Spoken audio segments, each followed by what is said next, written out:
Hey, welcome to the Common Good Podcast. It's Monday, September 12th. I was going to say Tuesday, Rob, because when I see, those smart spectacles of yours, glasses of yours, what's the word I'm Yeah. looking for? What are they call glasses? Spectacles, yeah. Spectacles. Huh. Yeah.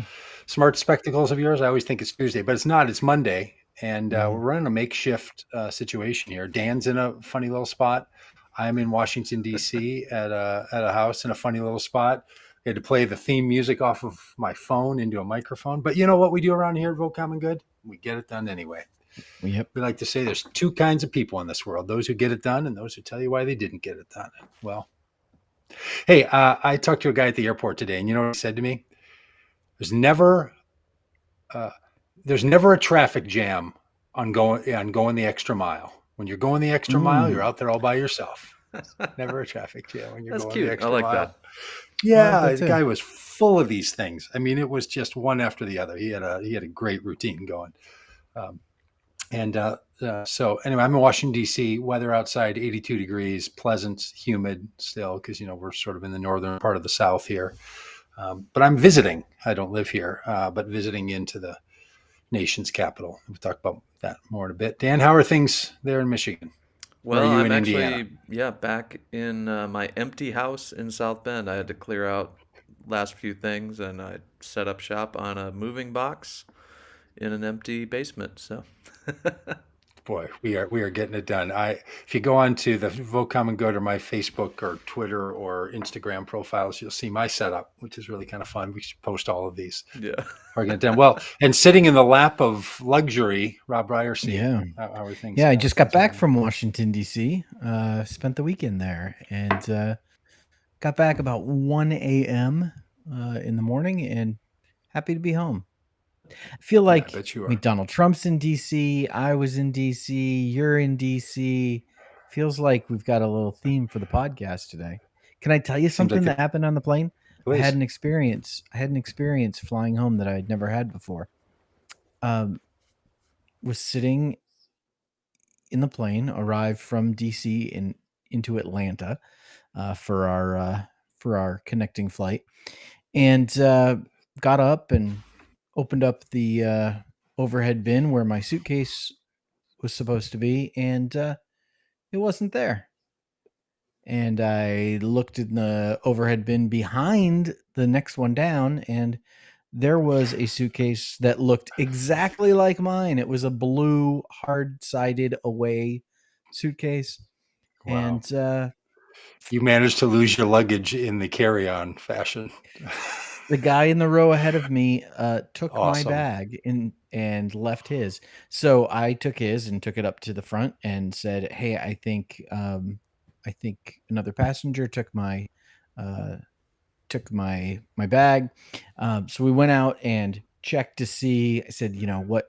He had a name tag. Thankfully, he had a tag on his with his name and contact information, um, and um, checked to see if he was getting a connection to another flight. I was just gonna like go find him and switch it up. Turns out he was staying in Atlanta.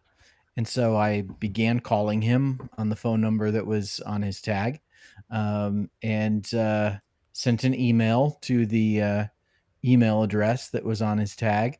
They started Wow. making announcements over the loudspeaker throughout the airport. And I finally, after, standing with and talking with the gate agent and the Delta help desk, I finally said, you know what, here's what I'm gonna do. I'm gonna leave his bag with you because he's gonna come back and get his bag at some point. I'm gonna leave his bag with you. I'm gonna tape my name and phone number to it, and when he comes back, get my bag and call me, and we'll figure it out from there. I've got a connection to get home, so I headed towards my plane, and as I got to the other terminal after getting off the plane train in Atlanta, I get a phone call, and it's Pat. Oh, And he Pat said finally answered his phone. Yeah. he did. He somehow got one of the messages because I had texted, I had emailed, I had called multiple times, and Pat said, "I'm about to get in an Uber," and I said, "Pat, don't do that. You've got my bag." And he said, oh no, I think I do have your bag. So he canceled his Uber and he started Like Pat was hustling. not looking at his phone. Pat was not looking at Pat's phone when Pat was getting text This messages is that said, "You have my bag." the, I That is I don't know. curious. It might have been an office number, you know. Turns out because the Oh, voicemail talked about how he works for the Justice Department, and well, I ended up it looking up was Pat. another snatch and grab, wasn't it? You're just like Yeah. Donald Trump now. So The Justice oh Department yeah, and it's snatching and grabbing your personal items. we're gonna have a Hunter That's for you, Biden's Casey laptop Franklin. situation. And so I looked up Pat on the Facebook, and Pat and I have a mutual friend, Oh, come on. Katie Paris. How crazy is that? Katie Paris, of all people. Yeah, Well, yeah. frequent So anyway, listener, so maybe she was. yeah, yeah. And so Pat ended up going back in and got to a Delta agent who said, I will get this bag on the flight that Rob is on." Awesome. And then he was able to get back. He had to go back through security and all of it, and he got his bag from the Delta agent that I left it with. Wow. And so I got a nice text from him that he had gotten his bag. And then this morning I sent him a text and said that I wasn't going to do it at 2:00 in the morning. Well, not that he would get his messages, right? Because Pat's a little Apparently slow not. at No. that. Yeah, that's not So I sent concerned him a message. message this morning and said, "Hey Pat, just want to let you know that my bag was in baggage claim when I got to Northwest All Arkansas, is and safe and sound. all's well that ends well." But never had somebody take my bag. And Wow. the weird thing about it was I had thought, I need to put a sticker on this bag, some identifying thing. Right. And for some reason I just didn't do it before we left on our trip to Washington D.C. And It's the prompting of the and spirit. yeah, and this is what happens when you ignore that prompting. But yeah, have you ever like everybody's like lost luggage at various times, that kind of thing. And Yeah, have sure. you ever People lose had some luggage when you check your bag. No one I've ever known yeah, has lost luggage when they carried on. You need one another of those big another tags that say "This is not your bag." Have you seen those big yeah, ones? Those giant ones. yeah, that's right. This is Yep, not your that maybe bag. that would have kept Pat from Hey, walking here's away my with my question. bag. Did you open Pat's bag and see if it was in there and decide you just wanted to, maybe keep it, maybe not say a word, just keep it? Because there's no identifying facts in your bag, right? This is true. This is Pat true. would have just I gotten should have home, opened that I bag, and been like, I don't know what to do. Yeah, I He didn't open it. no. We could Oh, have had like a Patriot situation with that where there's a whole lot of cash in the bag. this is the And making of a comedic drama right here. Yes, yeah, you yep, got all the. absolutely. So yeah, All so right. a Well, little bit hey, of hey, a look, little bit of chaos. and you were in DC because your wife has an art installment, her second big art Hmm. installment here in the District of Columbia. So that's great. Anybody Yep, that lives or works in the area or travels here for yep, fun and pleasure should go and see her mosaics that are in a hotel and now at a museum. So yep, congratulations yep. And to Vanessa Ryerse, artist yeah, extraordinaire. it's a piece of art that was largely inspired by her work with Vote Common Good, and both the event that she attended in El Paso, which was we did a Faith Leaders at the Border event in El Paso after the shooting there, and then her involvement in the We the People ride, the bike ride along the southern border, which she did about 500 miles of, and much of the inspiration for this really amazing piece of art came from her work with Vote Common Good. So it's pretty Yeah, exciting. it's And she had a tremendous to chance to see. talk. During her talk, she had a chance to tell everybody about Vote Common Good, and let Good. the elitist DC art world know all about what we're up to. Well, I'm glad for that to be finally spreading through the upper echelons of the art community.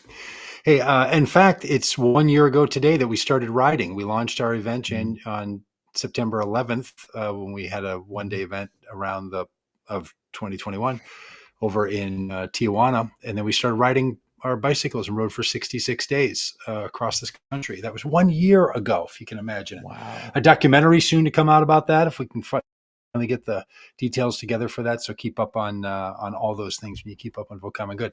Well, Rob, I am here because I'm going to go to the White House tomorrow for one of those Rose Garden celebrations, one of those things you see on television. In fact, tomorrow around 3 o'clock Eastern time, I know probably between 3 and 4 or 5 o'clock Eastern time, if you're watching one of the cable news channels, they'll probably carry live the comments from the president in the Rose Garden talking about how excited everybody is about the successes that are coming out of the bill that was passed. That's has the great name, the Inflation Reduction Act, the IRA. It doesn't go over well with with our Irish friends, but the IRA is what they're referring to this as. That's being celebrated tomorrow, and little old Vote Common Good and me got invited to come and help celebrate that. But I was thinking about this, Rob. Is this your first White House trip? Yeah, my first White House trip in this role. I mean, Mm-hmm. when our kids were teenagers, we visited the White House and, just on a family trip. But I've been arrested outside the White House on a couple of occasions. Have done social action things around in the White House, complex and area a bunch of times, but never been invited in as one of these, honored guest types. And I was thinking, it's great. I'm glad to do it. I want to support the administration. I think it's a good bill that was passed. It's an honor to be here. But I was thinking, we don't do this work at Vote Common Good so we can get invited to this and have the honor of being in the Rose Garden. We do this work so we have the honor of being in a parking lot somewhere in the middle of Arkansas or in Dallas, Texas, or in Harrisburg, Pennsylvania, and talking to voters about things. So, I don't want people to think, oh, this is what Vote Common Good does, is they are highfalutin and running around, hitting it up with the dignitaries. Yeah. Oh, the DC art world one day, the DC political who are you elitist people? the next day. Yeah. real insiders around here. So little celebration tomorrow, and then we'll get back to work to be sure that people, because our primary work is just a good chance to remind people, it's not primarily to influence politicians. There's a lot of groups that do really great work, a lot of advocacy work around getting politicians to pass the right bills and think right about things. We work specifically with voters. So we're trying to get voters to elect common good candidates to the Congress, to the presidency, to House seats, I don't know, judges, school boards. I don't care. We need common good candidates, and we need people of good conscience and good Christian faith to make the common good their voting criteria. So glad to be around the politicians. We support them, we train them, we work with them, all with an eye, though, toward voters feeling a deeper connection to these folks and the things that they're up to and that they're doing. So that's tomorrow. I'm going to record some bits of it, my own commentary on whatever sort of happens tomorrow, and we'll be showing that tomorrow night at 8 p.m. Eastern time. You can do the math where you live, on our launch of our fall programming, Tuesday night, 8 p.m. Eastern time, fall programming called Electionary, Biblical Reflections for this election. A thing we started during the pandemic in 2022, and we're bringing it back this year. The difference is when we started this in 2022, we were all on lockdown. Everybody was at home, and it was all kind of a, consistent setting.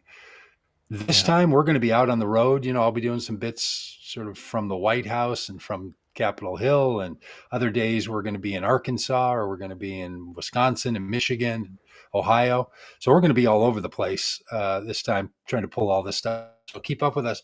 That's an exclusive over on our website and on YouTube, by the way. So that if you're watching this on Facebook, we're glad that you are. We will put up a post that we're watching this. You can see it there. You can see it on, there'll be a post and a link that you can click on to go and watch it, but we're driving it all out of the YouTube platform instead of sharing it also on the other platform. So obviously a way for you to get there. Be sure you follow Vote Common Good on all of our platforms, and you'll be able to keep up on this. So if you want to chat and you want to have input, go on YouTube. If you just want to engage in it, get a group of family and friends together, call the aunties over, get the children out of bed, rustle up some popcorn, and launch into an electionary. You can do that right on our website even. So just go to votecommonggood.com, and there'll be a player right there, and it'll just be playing right there live. You don't even have to be on one of these social networks.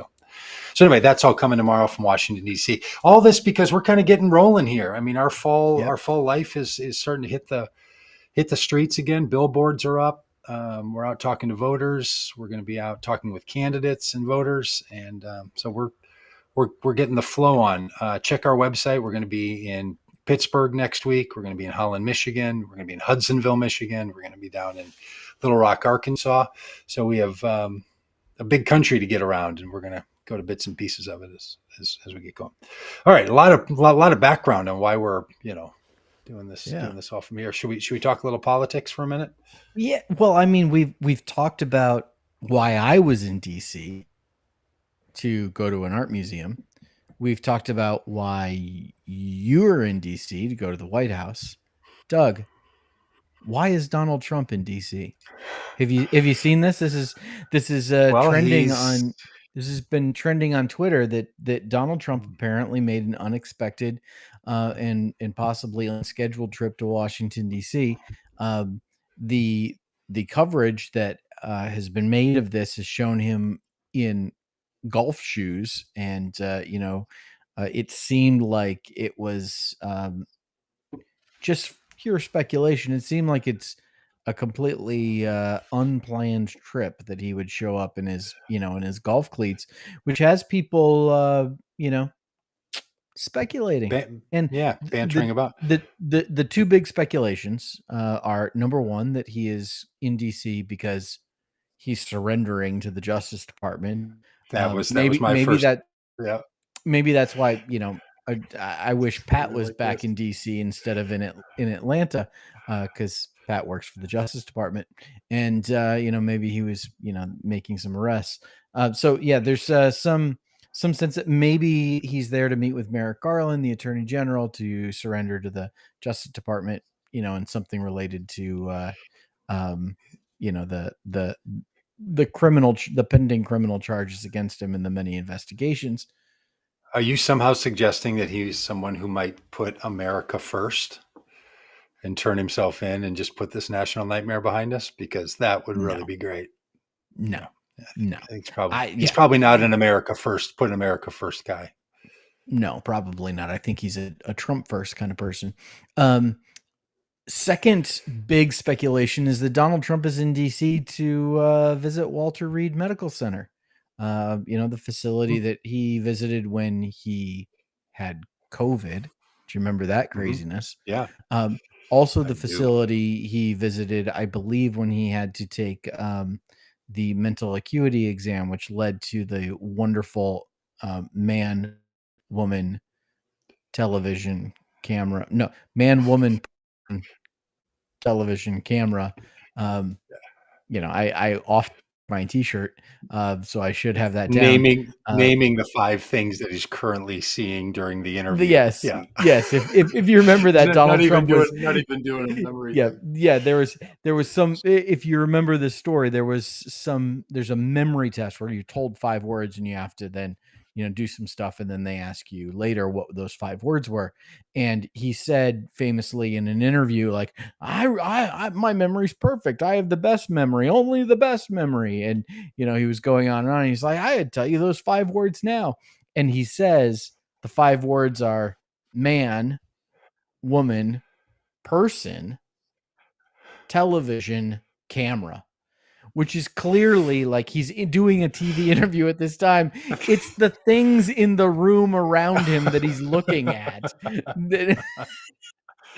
It's one of the, the whole dark period that was that presidency, it was one of the laughable moments of.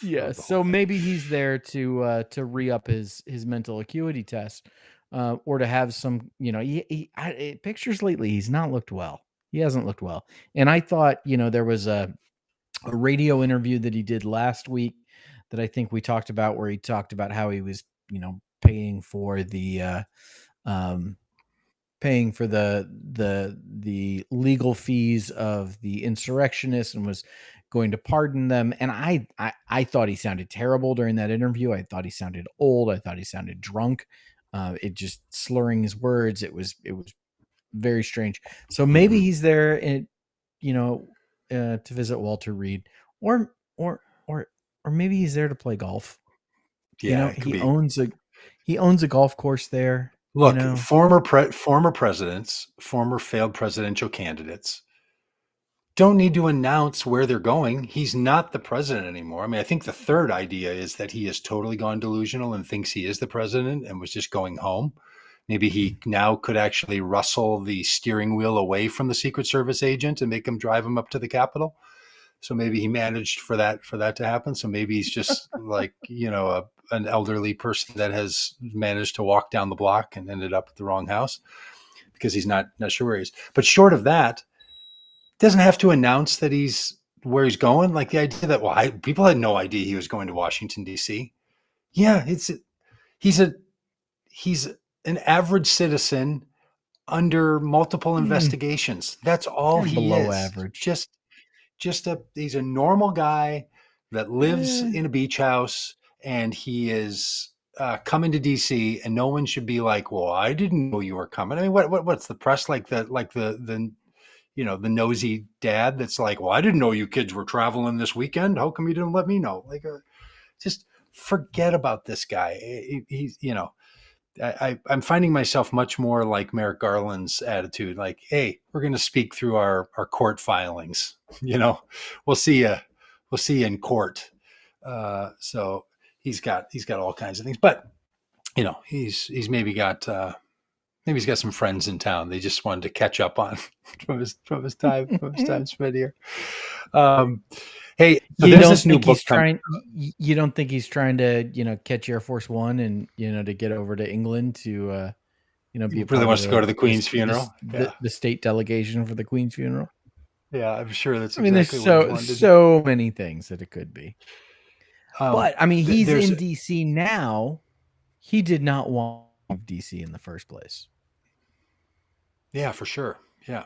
But you know what's funny? A lot of the presidents, once they leave office, they don't want to come back to DC. They're all kind of like, oh man, I love Washington DC. I come here for fun. I just enjoy the town. I enjoy the people, the whole thing.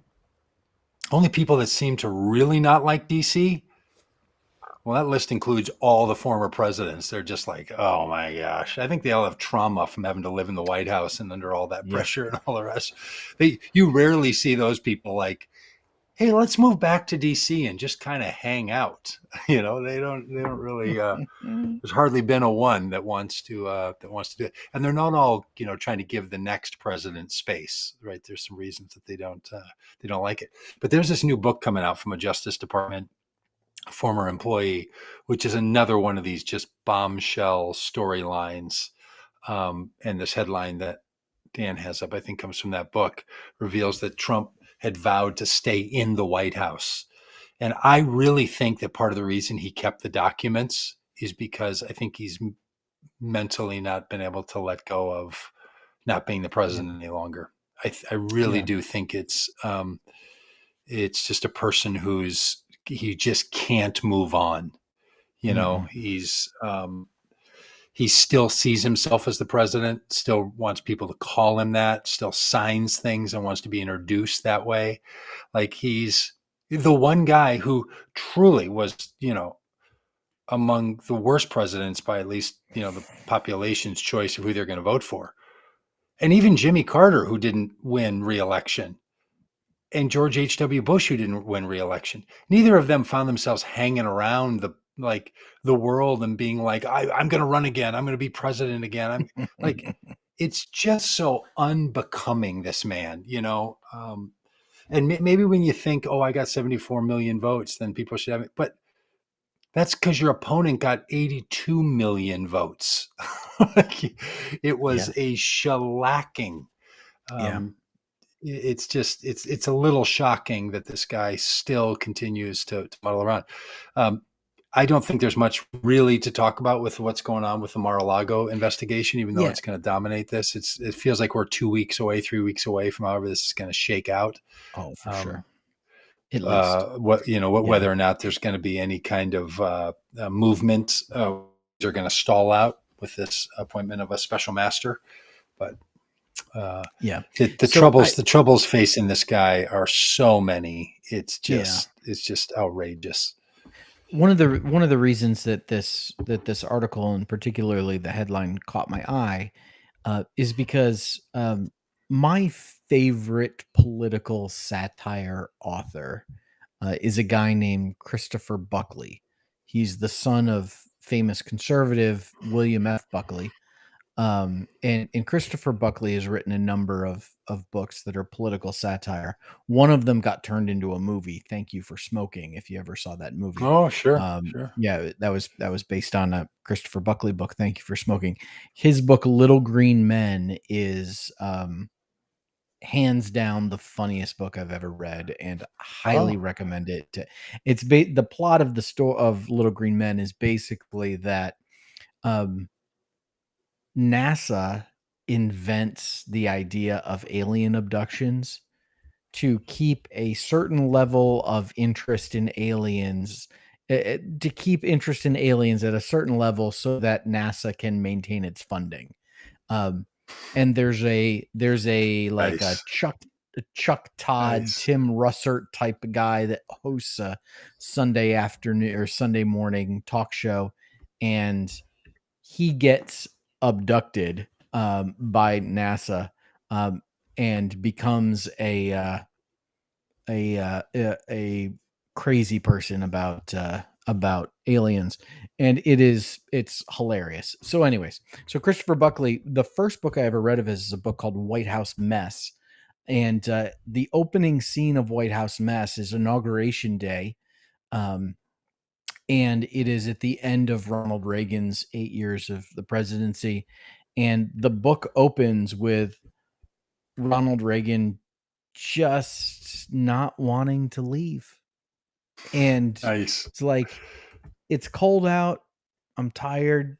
I'm not ready to go yet. And they can't get him onto Marine One for the famous ride out of DC. Nice. And it's such a funny way for a book to start. It's hilarious. And to think that like Donald Trump was considering doing that. And like the book starts with all the aides trying to figure out like, what are we going to do? How are we going to get him out of here? And the thought that there was probably a Secret Service protocol that was put in place for, what do we do if he Oh, won't that's leave? interesting. Yeah. How do we get Yeah. him out? Like, if anything ever gets declassified, I would love to see that. The protocol of how do we remove a defeated and belligerent former president from the White House on Inauguration Day, so poor Joe Biden and Joe Biden can move in. Oh, it just Yeah, that is really interesting thought. Someone will write that book. Like what were those conversations that were had? Because rumor has it, and this is part of the early excuse on why he had 10,000 documents that were owned by the federal government and hadn't returned them. One of the early arguments was, well, we all know that he wasn't ready to leave, didn't think he was going to have to leave. So he didn't start packing the White House yeah. even 7 days before the 21st. Like January 14th, they hadn't started packing. He hadn't started clearing out his desk, which normally, I mean, there's a reason why we have this long period of time between the election day and the new president, because the transition is extremely difficult Mhm. and takes a lot. Yeah, no, I think you're that this little satirical fiction is probably something that really did play out in people's real lives. But this new book that's coming out really puts the Justice Department in a bad light under Bill Barr. That Yeah. the stories that have already been leaked about it are that Trump and Bill Barr and others were wanting there to be an equal number of prosecutions of Democrats by the Justice Department as there would be of anyone associated with Trump. Because Michael Cohen was prosecuted, Bill Barr worked really hard to try to unravel his plea deal. He pled guilty, and Bill Barr was trying to unravel the plea deal. And then Trump was saying, we now need a Democrat to be indicted on something. So they went after the former White House lawyer, and then they went after John Kerry.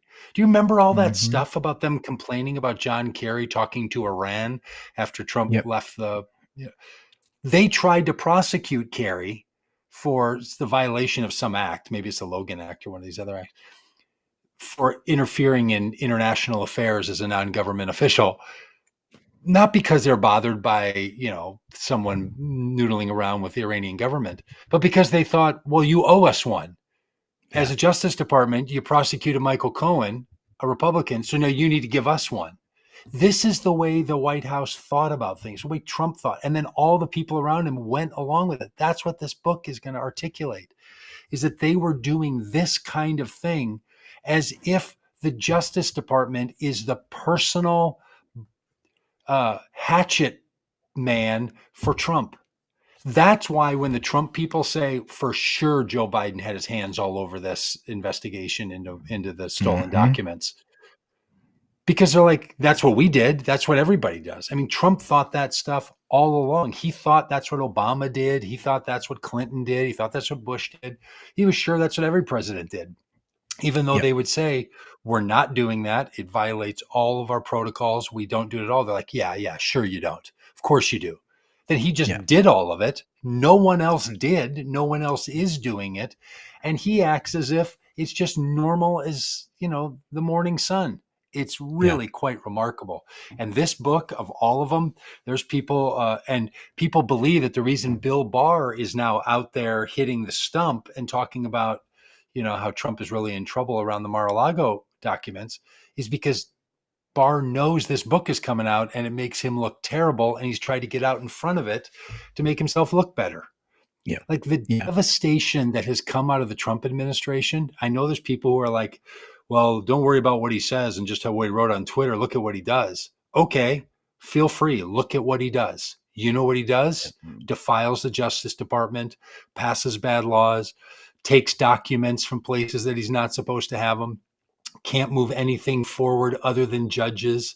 Like the entire presidency devolved into a personal vanity act and trying to get federal judges appointed in the Supreme Court justice, which they did do that. They did manage to do that. And now Trump got now federal judges in my pocket. Once this gets to the Supreme Court will be on my side on that, because he thinks that they are his judges. They think they're judges that are supposed to vote for him. It's just so unbelievable that a person there who is spent 4 years as president would still at the end of their presidency, or thinks it even more deeply than he did when he started. Yeah, there's really there's a crime family component to all of this. Like that's the ethos. The attorney general is not the consigliere to the president of the United States. I mean, that which is just a great word. And he certainly operated that way. And you don't appoint people to federal judgeships like he did with this judge in Florida who appointed the special master, who you don't appoint people to federal judgeships, that lifetime appointment, as like a favor, you're going to owe me one now. And he has absolutely operated in that way.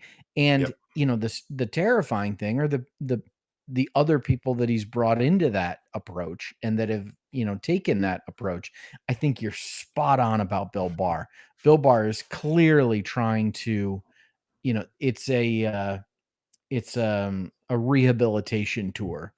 He's on Fox News being critical of the former president, to hopefully kind of shield himself from how bad he's going to look. Because when he all knows this stuff comes out. knows what he did, right? There's these people all know what their background was. They know the things they did. They know the memos they sent.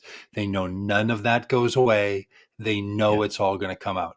And yet they do it anyway. And this is, look, I mean, I've wanted to be someone that advocates that the Justice Department is above sort of your standard political back and forths.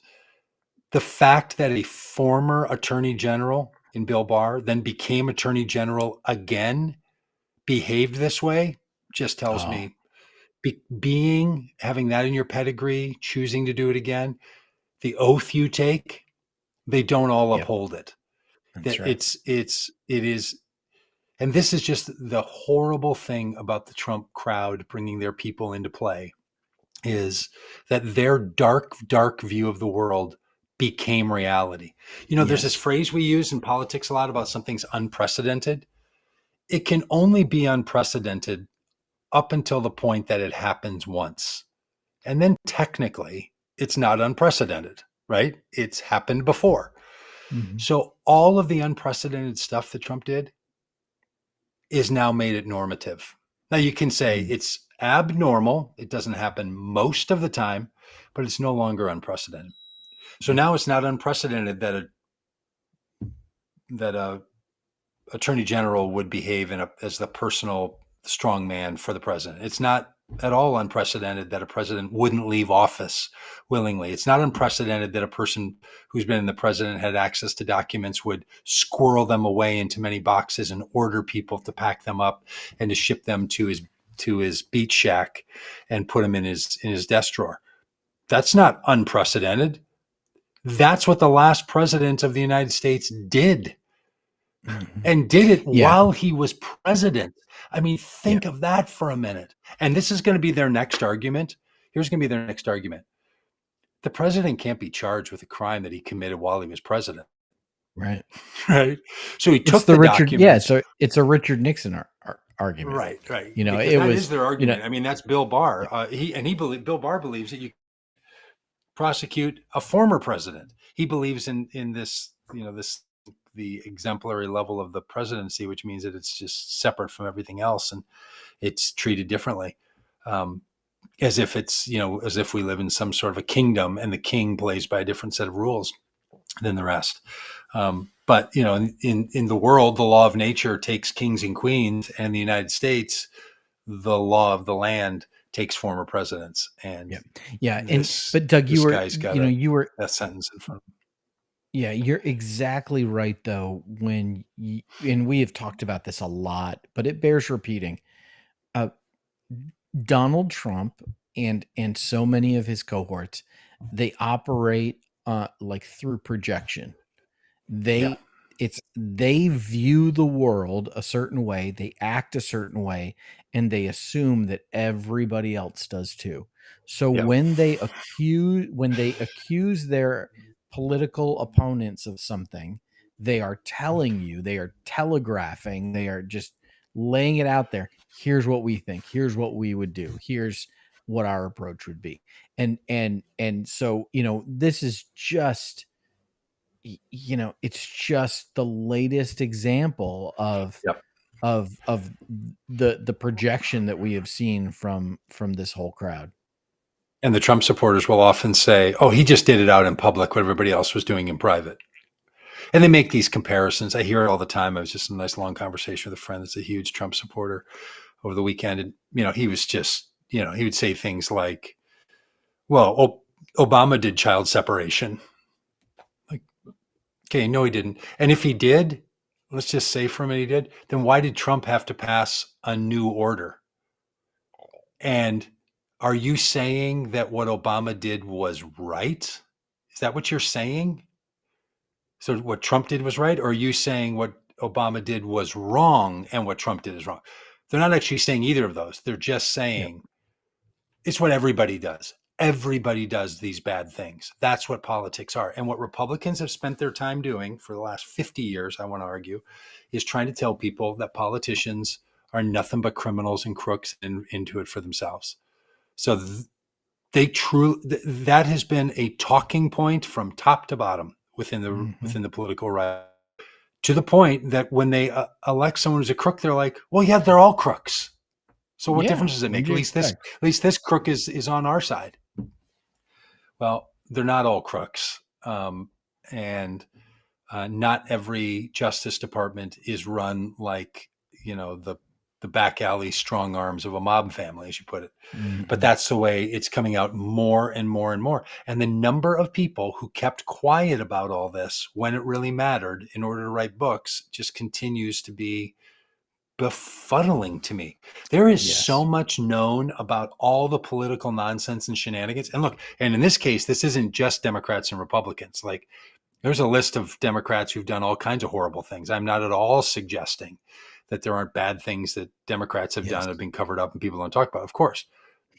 You're just at an entirely different level with the Trump crowd, entirely off the scale. I mean, it's a scale of its own in what they did and what they pulled. And the guy still won't show his taxes. Let's just be perfectly clear, right? And why? Well, Because he that's says because he's he's under an being audit. audited. Yeah, he's Like being what? audited. You can share your taxes if you're being audited. Have you ever been audited? I've been audited. Now, it happened right after 2018. We started this work, having never been audited in my life, but I was.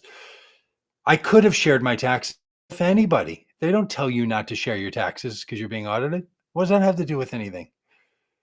Because the man just makes up things that aren't true. And what he's doing is he's trying to cover up the criminal activity. The reason he doesn't want them out because he doesn't want people comparing what's in those public documents to other public documents, which now they're doing, because the bigger thing that he's going to get caught for, and this is where the Trump company, is going to be indicted in New York State for their own criminal behavior, for which their financial manager has pled guilty and is going to testify on behalf of the testify against the Trump organization for its criminal activity and how it was paying employees and it was funneling money. The company that he ran was a criminal enterprise. That's not just a general accusation.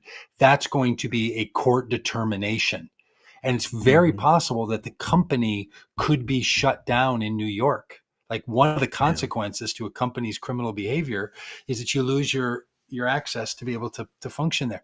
So the criminality around this guy is just bonkers. And we didn't even get to the fact that Steve Bannon, who was one of the architects of Trump and really the prime architect of Trumpism, is now charged again with the crime that he was pardoned for at the federal level, charged with the crime of swindling money from the people who gave money to build the wall, which we have seen where that money was supposed to go in El Paso, where there's a wall, half-built wall, going up over a ridge in El Paso, between El Paso and Juarez, which is 100% impassable on foot. They built a wall in a place where there's already a rugged mountain that you can't walk over. The whole thing was just a scam. He bilked hundreds of thousands of dollars, maybe funneled millions of dollars, and he's going to go to jail for it. And that's not because, well, boy, when the Justice Department gets their sights on you, they can send you to jail for things. Rob, I don't want to overspeak for me, you, and Dan, but I know the three of us pretty well. If Pat from the Justice Department said, I'm going to take a deep, hard look at this Robb Ryerse, what's he been up to? I'm going to take the full force. I'm gonna search through every item in his suitcase. In fact, what I might do? I might go to his house and I might go through every item in his house. Look, the Justice Department could come go through every item in my house, inviting him to do so. You going to find anything for which I'm going to be charged with a crime? Nope. Not one. This idea that everybody's a criminal if the police, the FBI, the Justice Department just starts looking at you, that's not true. It's not true. Well, this notion that, of course, if people look hard enough, they're going to find something. Look, and if our watchers and listeners, if you feel like, I don't want the Justice Department going through my house, shape up. I think figure what we that need, out. You don't have to live as a criminal. I think what we need, Doug, in the comments is everybody to just tell us, what would the Justice Department find What would at they your find? house? What would they find? Yeah. Let us know what they would find. We really would like to know, because what they'd find for me? They'd find a speeding violation when I was speeding on going the extra mile for people. Oh. Well, there's no traffic when you go the extra mile. No jams when you're going the extra mile. You can go as fast as you want. I stole that from a guy that I met at the airport this morning. Gave me no traffic jams when you're going the extra mile. I'd have a speeding ticket for going the extra mile. That's what you could find me guilty of. But the point that I'm trying to make is, people make these excuses like, oh yeah, but if you're in business, what? If you're in business, you're a criminal? You really? You think that's true? That's not true. If you get the Justice Department and the FBI knocking at your door, pulling a subpoena, putting together a search warrant, That is so abnormal. There Mhm. are business developers and building developers and builders all over the world, none of whom would be afraid of showing their taxes for any reason at all. It's just bonkers that it has been dumbed down to the point that people believe this is normal. So I think one of the things that people need to just say to their, Trump apologist friends is, none of that is normal. That people are not generally criminals. Pick your past president. Which person, which one of them has a dozen people that have had federal investigations and crimes levied against them by the Justice Department? Bill Clinton? Yeah, who? Bill Clinton. Yeah, what crime was Bill Clinton charged with? I don't know. I'm What what what well, lying what under what oath, but charge? What charge came from the Justice Department toward Bill Clinton? I can't remember which one it was. It was it wasn't any. Right now is yeah, it's true. Whitewater, to people that go Yeah. back in the Whitewater, and there's still people that are like, well, I'm sure there was a crime committed in Whitewater. Look, had there been a crime committed during Whitewater, you don't think after his presidency and before Hillary Clinton was Secretary of State, they would have prosecuted that thing? Of course. Like Yeah. at some point, you just have to say what differentiates a crime from a not crime is being charged with a crime. Yeah. Can you say somebody with this was bad, this was in bad taste, this was bad choice, somebody shouldn't? Yeah. What makes it a crime? When it gets charged as a crime. So there's lots of things Trump did that are bad Yep. or that aren't crimes. You know why they're not crimes in my view? Because they weren't charged as a crime. There's only it's like calling balls and strikes without an umpire.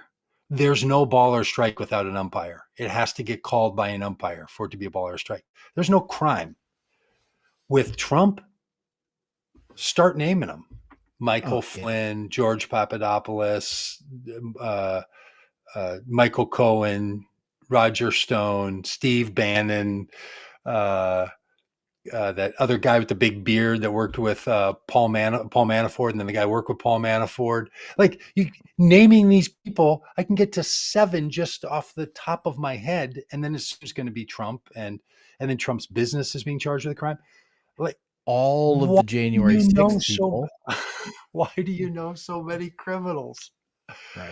It's unbelievable. I mean, this is just the thing that anyway. Okay, so our politics have become just obsessed with and the thing that's happened is it's just dumbed down to the point that we're like, oh, it's just another thing about Trump, just another charge, just another federal crime that he may have committed.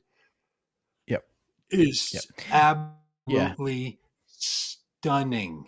Yes. I mean, there's Republicans who think back to the 1990s and they're like, boy, Bill Clinton, you know what he did? He didn't tell the truth and under oath in a civil suit. We're going to impeach. Well, I think he deserved it. Got what was coming to him for sure. Should tell the truth. And then there's this. And pick your this. Pick it. Yeah. Yep. So, Doug, we talk about things being dumbed down. Have you seen any of the debate that took place in Colorado between candidate for Common Good Adam Frisch? Sorry, not it's Frisch. It's Adam Schiff and Adam Frisch. Get them mixed up. Frisch, candidate for Common Good Adam Frisch. You see any of the debate that he had with Congresswoman Lauren Boebert? No. How did that go for her? Well, he asked her if she would favor repealing the 19th Amendment of the Constitution. She said no, very sheepishly. And then he asked her if she favored any restriction on abortion, even in the case of life of the mother, rape, or incest. And she said something along the lines of, well, does that what is is that what the 19th Amendment is about? Kind of indicating that the Congresswoman from Colorado didn't know. A little unclear about the 19th Amendment, which just so happens to be the amendment that codifies women's right to vote in the United States of America. Kind of an important one, especially you would think for a woman congressperson. It just one of those just head in hands, palm to the face. Wow. Wow. Wow. And there is a Not all the amendments are famous. The Third Amendment, tough no. to come up with. Fourth. First Amendment, probably got it. 2nd Mhm. Amendment, certainly is familiar. 13th Amendment, to a lot of people, the abolition of slavery. The 19th Amendment, women's suffrage and the non-exclusion based on gender. Yeah, that kind of makes the top 5. It's one Yeah. that Yep. it's around. It's more popular than just the number. Right. Yeah, Hey, it's I one wonder that if you should know. does citizenship. I don't know if the amendments are on the citizenship test.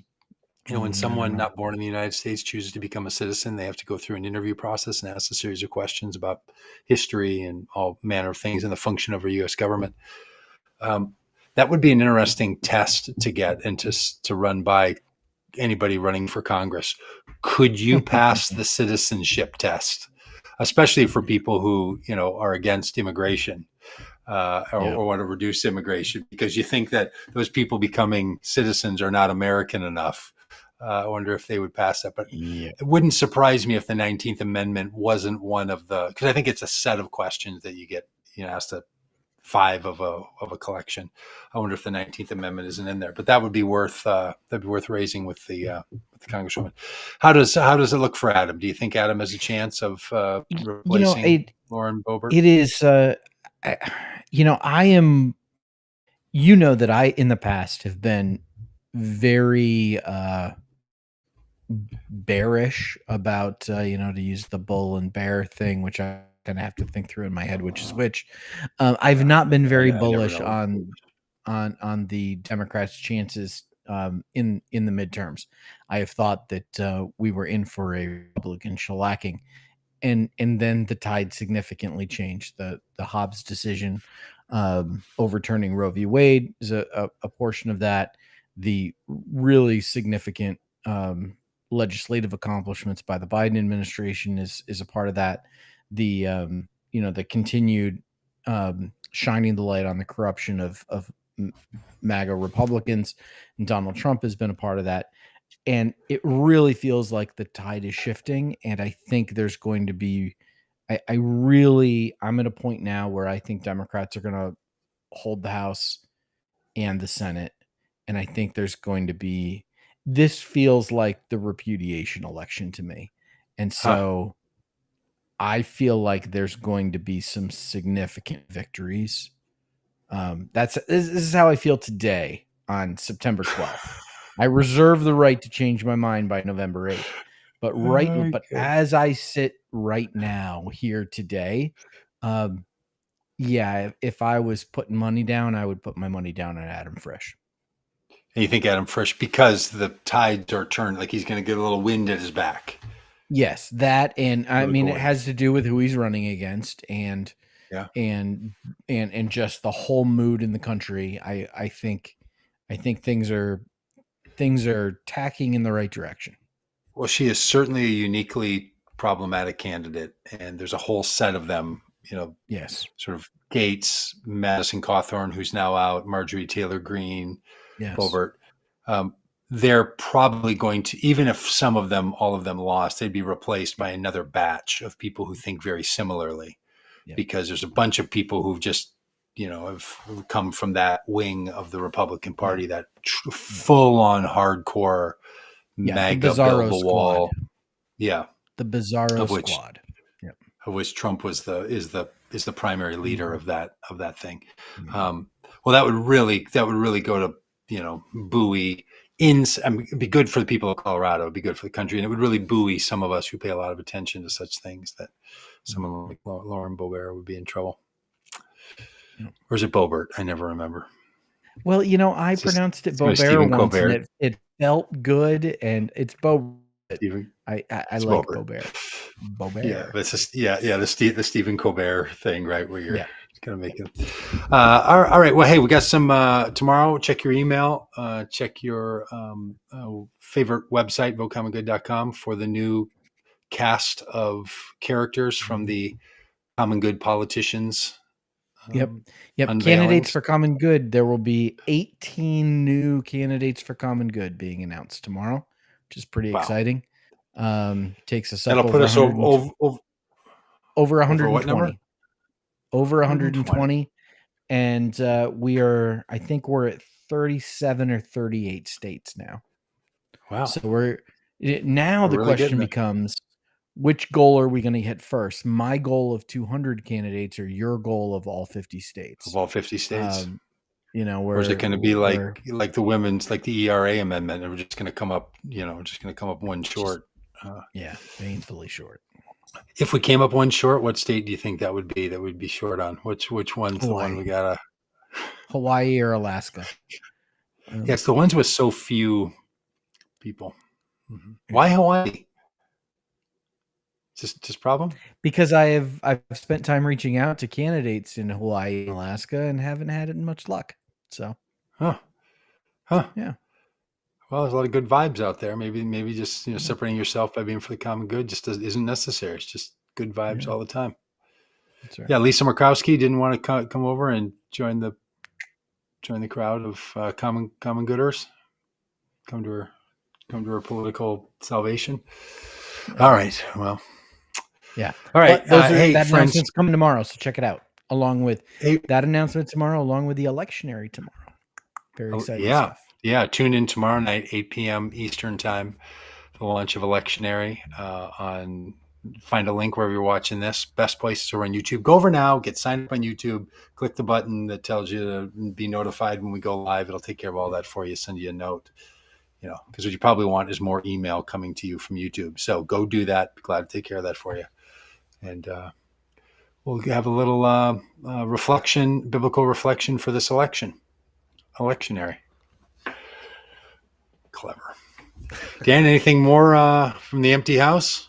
No, looking forward to Electionary tomorrow. We've got music from Common Hymnal, really great song, beautiful story behind it about the fight for voting rights, and it's going to be a good night.